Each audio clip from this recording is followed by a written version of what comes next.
Joining me to discuss whether a dominant financial sector is a good or bad thing for a country and her people are City veteran David Buick. He calls himself a humble global financial commentator. Very few of those around. Well, I'm one of them.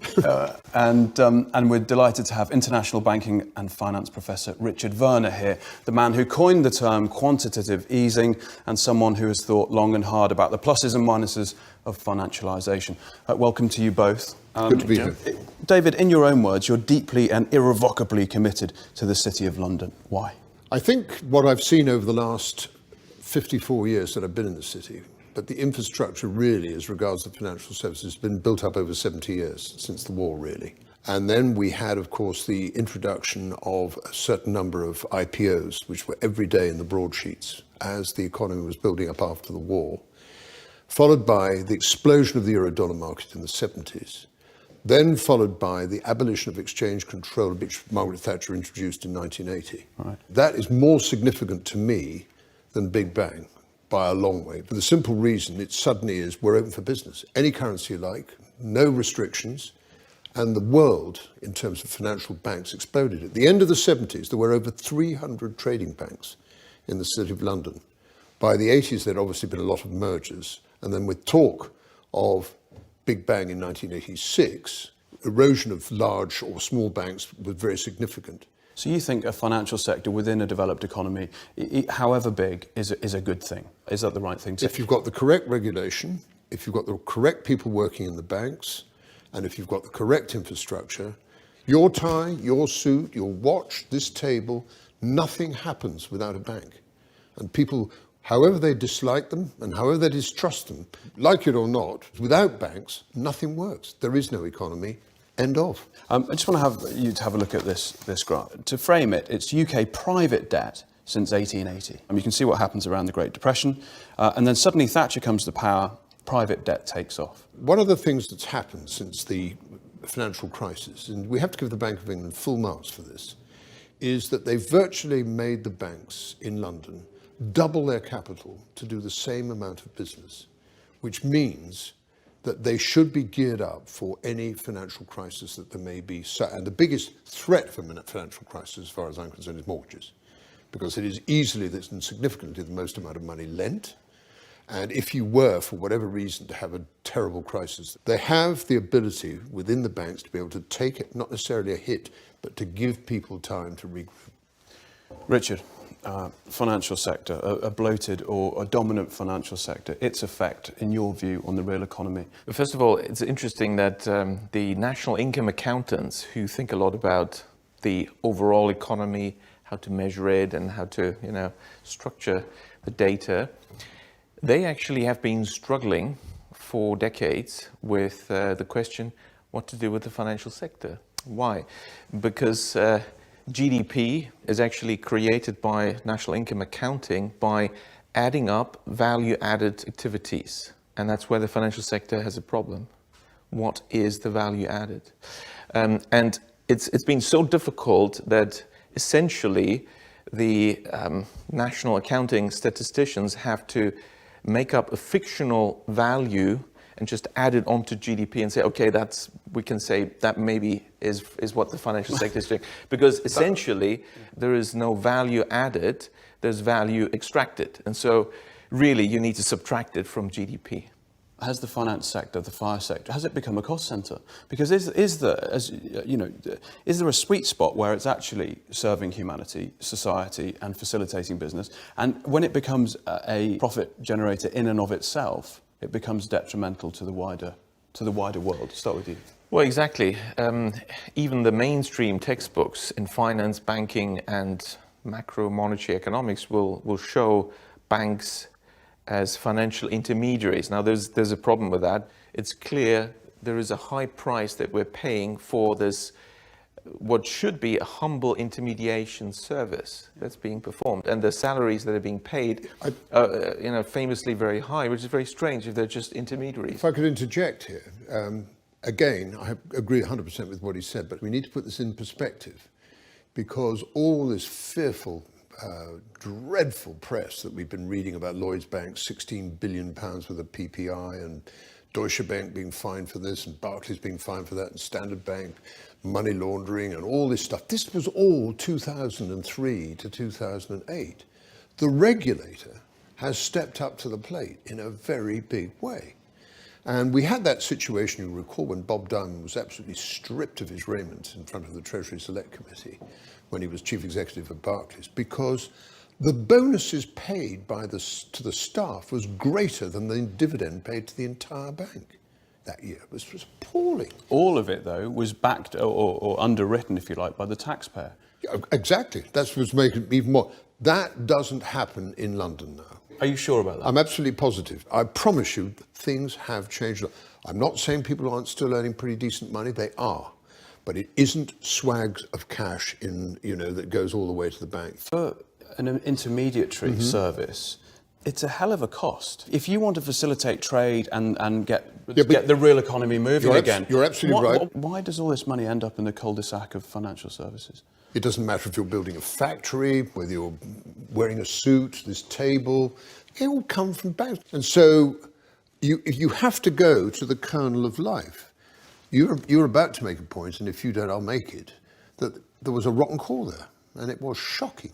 I'm glad you said it. No, I did. And I've been, trust me, some of the stuff that I've said over the last 15 years, I'm deeply embarrassed over, because I was unaware of a lot of these terrible things like the PPI and some of this money launderings. I'm appalled, absolutely appalled, because we had soft regulation under Gordon Brown. He abrogated every bit of responsibility. I want the risk makers to take more risk. Come on.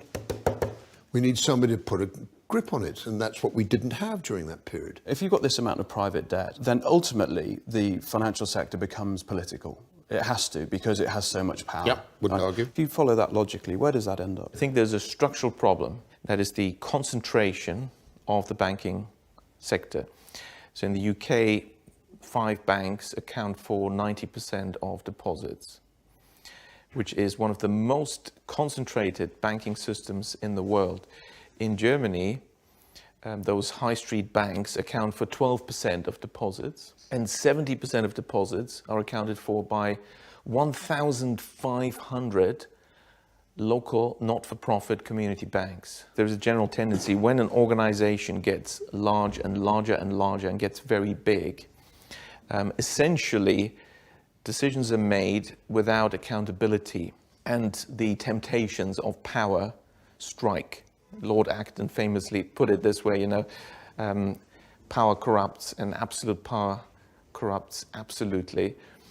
So when you have very large banks, and only 5 of them dominating the economy, and through the political mechanism and the already financial sector centered political system and political infrastructure, the City of London having a person in Parliament that is not elected, the remembrancer, and all these rights of the square mile as a sovereign state, all these things. And the Queen needs permission to go there, right? Exactly. And so what you will get is large banks only wanting to deal with large customers in order to do large deals. And that's also where you get the large bonuses. Well, we've done a study on the US, which has the biggest banking sector in the world, over 15,000 banks of all sizes and shapes. The very large banks deal with the very large customers, give very large loans.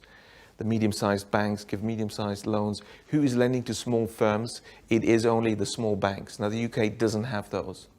So the structure has become too concentrated, and what is badly needed in the UK is decentralization. One has to break up the financial sector and have much smaller units, because small banks, community banks, are locally accountable. You can't suddenly do a crazy project or big corruption, because people see what you're doing. But I think you'd argue for decentralized banking system, wouldn't you? Even though you're a city devotee. No, without a doubt. But because it's anti-fragile. I'd like Richard to comment on this, because I am, and as I'm sure Richard is, but we've had our Metro banks, we've had our Aldermores, we've had our One Savings. Challenger banks, all the challenger banks. We've had Handelsbank, and it's done a fantastic job, but it's still tiny. Exactly.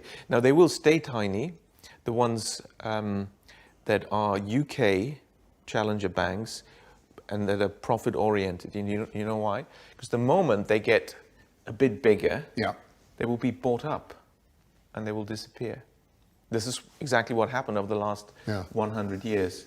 On that note, that's it for this half. Join us for more of this debate after this short break. We'll be talking more about the great financial paradox with City champion David Buick and international finance and banking professor Richard Werner. Richard, when you think about inequality in the UK, and it's a hot topic, and you think about, as you'd like the banking sector to be decentralised, flatter structure, more resilient, how do you begin to talk to the public or the political class about achieving those goals? Essentially, if we want to produce something, we need funding. So there's a role for banks in almost everything that's happening in the economy. But what exactly is that role? I'd like to reflect on that. Banks are being thought of as intermediaries, but this is not really what's happening. Banks... What are they then? The creators of the money supply. So you're firmly of the view that banks create money out of thin air? Yes, well, I produced the first empirical studies to prove that in the 5,000-year history of banking. Banks are thought of as deposit-taking institutions that lend money. The legal reality is banks don't take deposits and banks don't lend money. So what is a deposit? A deposit is not actually a deposit. It's not a bailment. It's not held in custody. At law, the word deposit is meaningless. The law courts and various judgments have made it very clear if you give your money to a bank, even though it's called a deposit, this money is simply a loan to the bank. That's true. Yeah. So there is no such thing as a deposit. So you think it's poorly and it's adequately named then? So banks borrow from the public. Okay, so that much we've established. What about lending? Surely they're lending money. No, they don't. Banks don't lend money. Banks, again, at law, it's very clear, they're in the business of purchasing securities. That's it. So you say, okay, don't confuse me with all that legalese. Yeah. I want a loan. I want a loan. Yeah. Fine. Here's the loan contract. Here's the offer letter, and you sign. At law, it's very clear. You have issued a security, namely a promissory note, and the bank is going to purchase that. That's what's happening at law. Put it in layman's terms. What does that mean? It means that what the bank is doing is very different from what it presents to the public that it's doing. How does this fit together? So you say, fine, the bank purchases my promissory note, but how do I get my money? I want, it's a loan. I want 200 grand, right? I don't care about the details. I want the money. The bank will say, well, you'll find it in your account with us. That would be technically correct. If they say, we'll transfer it to your account, that's wrong, because no money is transferred at all. It's already in from the bank. Anywhere inside the bank or outside the bank. Why? Because what we call a deposit is simply the bank's record of its debt to the public. Now, it also owes you money, and its record of the money it owes you is what you think you're getting as money, and that's all it is. And that is how the banks create the money supply. The money supply consists to 97% of bank deposits, and these are created out of nothing by banks when they lend, because they invent fictitious customer deposits. Why? They simply restate, slightly incorrectly in accounting terms, what is an accounts payable liability arising from the loan contract having purchased your promissory note as a customer deposit, but nobody has deposited any money. I wonder how the FCA deals with this, because in the financial sector, you're supposed to not mislead your customers. Anyway, I don't think the answer to that. So the banks create the money supply by inventing these claims on themselves, the fictitious deposits. That can be actually positive for the economy as long as this money creation is in line with the creation of new goods and services, implementation of new technologies, and therefore adding value. And adding value in the economy is funded by this money creation. If that happens, and we're talking about business investment, productive loans, productive bank credit, you will have no inflation. These loans can also be serviced and repaid, and you have a stable economy without problems and with low inequality. And so countries that achieve this, that the banks lend mainly for productive purposes, whether it's Germany in much of its 200-year history, or in the last century, the East Asian economies where bank credit was largely for productive purposes, then you find. But there's two more cases. I quickly need to point them out because that's the contrast. But just clarify that inequality is significantly lower? Lower, yes. Inflation is low? Yes, and you have stable growth. And the real economy thrives. Is booming, yes. That's when bank credit creation is focused on productive lending for productive purposes. As opposed to speculation and asset price. As opposed to, there's two other types. If banks create credit for consumption, it's obvious what's going to happen. You suddenly have more money created and more demand for goods, but it's the same amount of goods and services. So you're creating consumer price inflation. That's well understood, and central banks are watching that a little bit. And what's less well understood is, and what's the biggest in the UK, it's probably more than 70% of all lending, actually way more than that, is bank credit creation, so money creation for financial transactions, for asset transactions, for purchasing ownership rights. Now then you have a problem. Why? Because you're creating new money, but you're not creating new goods and services. You're simply... They're constant, aren't they? You're giving somebody new purchasing power over existing assets, and therefore you must push up asset prices. So this... You can draw a chart where you show, asset prices, land prices, property prices in the UK, and they will match very closely as I've shown in Japan and other countries. And that also creates the inequality.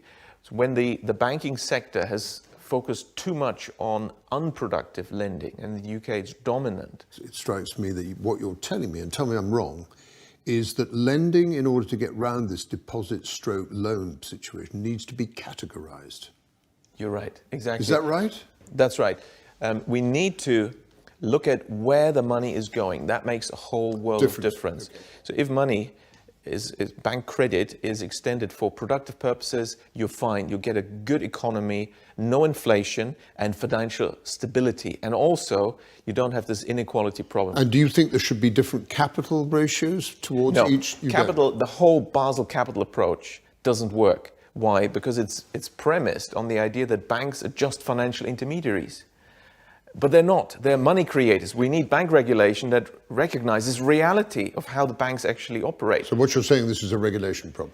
Clearly, yes, it's a regulation problem. That's right. We need different regulation. And the only regulation that actually has succeeded in history, and we have good data for the 20th century in particular, in preventing asset bubbles and banking crises, which are all driven by this bank credit for financial transactions. It leads to this asset boom, and it's a game of musical chairs. You have to play it. It's rational to play it while the music is playing, which is how asset prices are driven by ever more bank credit for financial transactions. The moment it stops, asset prices fall, you get the first bankruptcies, banks get risk averse, the whole thing goes into reverse, and banks go bust. But you can avoid this, and the only regulation that has succeeded in avoiding this is guidance of bank credit. Simple rules. The simplest form of bank credit guidance is to simply ban bank credit for financial transactions. It doesn't mean financial transactions are bad. No, let the speculators speculate and let them even borrow money, but not from banks. That would make a whole world of difference. Who do they borrow it from? Well, they can issue bonds or borrow in the markets, whatever they want. But that's risk reward. But they shouldn't get access to the public privilege of money creation. I know what you mean, yeah. And that creates the problem, that creates the boom-bust cycles. But in some countries, they've succeeded in preventing this asset inflation. Which ones? Such as Germany, without even credit guidance, by having a banking structure, a banking system that's dominated by banks that don't want to do this financial speculation in the first place. These are the community banks. So Germany was 70% of banking. What do you call the Landesbanks? No, not the Landesbanks, the smaller ones, the 1,500 Volksbanken, Raiffeisenbank. Okay. They're actually the main banks in Germany. There's so many of them, each is small. And they lend mainly for productive purposes to small and medium-sized enterprises. The Mittelstand, which has been the backbone of German economic success for the last 200 years despite wars and disasters, has only been successful because they also have to have local small banks funding them all the way through. That doesn't exist in the UK, and that's been why the small and medium-sized enterprise sector always has had a problem in the UK. So we're stuck with speculation and horrific property porn renovation shows. Well, the solution is, of course, to create these small banks. We need to create small banks. They're the natural lenders to small firms. The public wants stable growth, none of this boom-bust cycle, banking crisis, public money used to bail out banks. People don't want that. In Germany, these community banks, it's very interesting because they've never used public money. In these 200 years, not a single one has ever been bailed out with public money, and no depositor has lost any money. Although, Richard, your argument is complex, principles are terribly simple. It is very simple. And although you're a little defeatist... I'm not maybe I'm defeatist, but I like it. But it's just the idea of can I put it? Go on. Getting through the regulatory, they are so reluctant. But that's why It is hard work. But that's why we got you in. We're gonna have you as the I think ambassador. For this. I think I have to say this has been brilliantly explained. We open with the question: do we have a finance curse? Does the UK have a finance curse, David? No, I think it has difficulties, but I think those difficulties have been appeared insurmountable 5 years ago. Now I think the occasion says that it's much better, but there is this severe danger of over-regulation, which is completely understandable, not wanting a replication of what happened in 2008. Has the UK got a finance curse? Is it a trick question? Because the UK doesn't have finance. The City of London has, and is not part of the UK. Good answer. Good answer. It's international, he's right. The City of London is outside the United Kingdom. Do you know that? It's really shocking. And therefore, it's also not part of the EU, which explains although it couldn't be part of the EU because you have to have democratic elections, and the City of London doesn't, right? It's the banks that have the votes, right? Right. Per staff, you know, I the never voting knew system. that. How do you start unpicking this puzzle? I never knew. That's a very useful piece of information. And of course, it's not part of the It's a pretty dangerous piece of information. And it's not part of the UK because the Queen is not allowed to enter without permission. She's not the sovereign, therefore it's not part of the UK.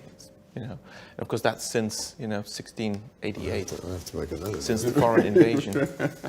There you go, David. That dinner you're going to tonight, just drop that in. Penultimate bit of the speech. They'll love it. Gentlemen, thank you so very much. David Buick, Richard Werner. Thank you. Thanks for your time.